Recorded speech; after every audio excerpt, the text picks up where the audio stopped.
বন্ধুরা, আমি এখন দাঁড়িয়ে রয়েছি যে বাড়ির সামনে এবং এটি ঐতিহাসিক বাড়ি এবং ব্রিটিশ আমলে এই বাড়িতে বসে স্বদেশীরা তারা মিটিং করতেন। তাদের মধ্যে বিশ্বকবি রবীন্দ্রনাথ ঠাকুর এবং ঈশ্বরচন্দ্র বিদ্যাসাগর সম্মিলিত ছিলেন।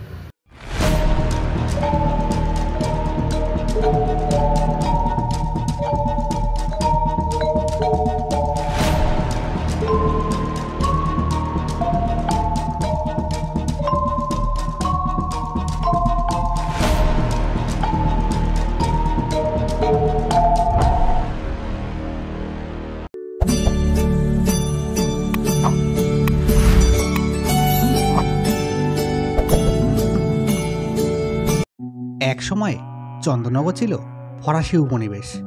ইংরেজ শাসিত কলকাতার সঙ্গে পাল্লা দিয়েছে ফরাসি চন্দননগর। কলকাতার মতোই চন্দননগরে আছে বড় বাজার, বাগবাজার, বউবাজার ইত্যাদি জায়গাগুলো। স্ট্যান্ড রোড মানেই গঙ্গার হাওয়া গায়ে মেখে হেঁটে যাওয়া।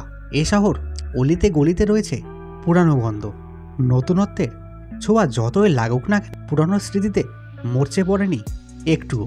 সেকালের ফরাসডাঙ্গার নাম বদলে গেলেও ঐতিহ্য একই রকম রঙিন। বন্ধুরা, এটা চন্দননগরের পাতাল বাড়ি। রবীন্দ্রনাথ ঠাকুরও ঈশ্বরচন্দ্র বিদ্যাসাগরের স্মৃতি বিজড়িত পাতাল বাড়ি।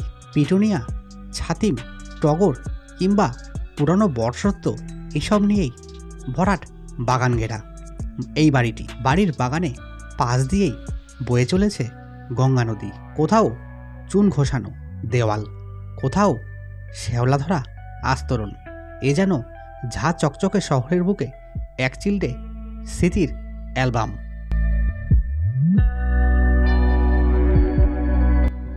পাতাল বাড়িতে রবীন্দ্রনাথ ঠাকুর প্রথম আসেন একটি সভায়। এই সভাতেই বঙ্কিমচন্দ্র তাকে গলায় মালা পরিয়ে দেন প্রভাত সঙ্গীতের গানগুলির জন্য। 1920 সালে সেন্ট জোসেফ কনভেন্টের উল্টো দিকে গঙ্গার পার বরাবর তৈরি হয় মোরান সাহেবের বাগান বাড়ি। রবীন্দ্রনাথে চন্দননগরের বেশিরভাগ সময়ই কাটাতেন সেই বাড়িতেই। আর পাতাল বাড়িতে আসা শুরু হয় এই সবার পর থেকেই। গঙ্গার ভাঙনে এই দিকটা ধসে গেছে পুরোটাই। বাড়ির চারিদিক যেন জরাজীর্ণ, ছবিটাই স্পষ্ট। একটা সময় ফ্রেঞ্চ নেভি রেস্ট হাউস ছিল এই বাড়িটি। পরে যোগেশ্বরনাথ খানের মালিকানার হয়ে যায় এই বাড়িটি। ঠাকুর পরিবার তার কাছ থেকে বাড়ি ভাড়া নেয়। সেই সূত্রেই রবি ঠাকুর এ বাড়িতে থেকে যাতায়াত। শুধু থেকে যাওয়াই বললে ভুল হবে। এই সেই বাড়ি যার সামনে গঙ্গায় বাঁধা থাকত রবি ঠাকুরের বিখ্যাত পদ্মা বোট। ঘন্টার পর ঘন্টা কাটিয়ে দিতেন রবীন্দ্রনাথ। কত কত কবিতা, গান, প্রবন্ধ লিখতেন এখানে বসেই। শহরের কোলাহল থেকে নিজেকে দিব্যি আড়াল করে রেখেছে এই বাড়িটি। ছিমছাম সাদামাটা চোখের সামনে দোতলা বাড়ি। বাড়িটির অদ্ভুত স্থাপত্য শৈলীর জন্য এমন নাম। একটা পুরোতলা মাটির নিচে গঙ্গার বুক ছুঁয়ে দাঁড়িয়ে রয়েছে।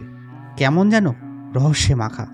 কত না জানা ইতিহাসের সাক্ষী এই পাতাল ঘর। কেউ কেউ বলেন এই পাতাল ঘর নাকি একসময় আত্মগোপনের নিশ্চিন্ত আশ্রয় ছিল বিপ্লবীদের।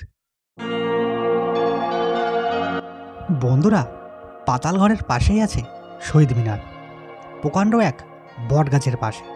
তবে চারিদিকে পাঁচিল ঘেরা বাউন্ডারি রয়েছে, আরও বিভিন্ন গাছের সারুসজ্জা।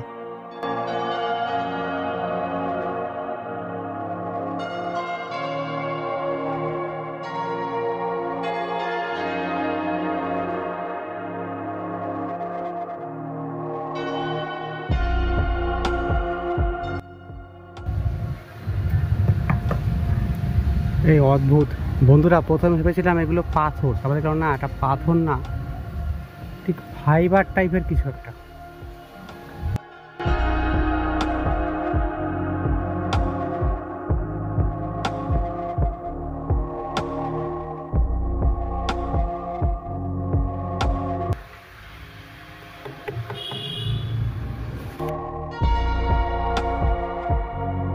বন্ধুরা, আপনারা এদিকে আসলে এই জায়গায় অবশ্যই আসবেন, দারুণ ভালো লাগবে। কেমন লাগলো বন্ধুরা আজকের ভিডিও পর্বটি? কমেন্ট বক্সে অবশ্যই জানাবেন। তার পাশাপাশি লাইক এবং সাবস্ক্রাইব করতে কিন্তু ভুলো না। আবার দেখা হচ্ছে পরের পর্বে। ধন্যবাদ।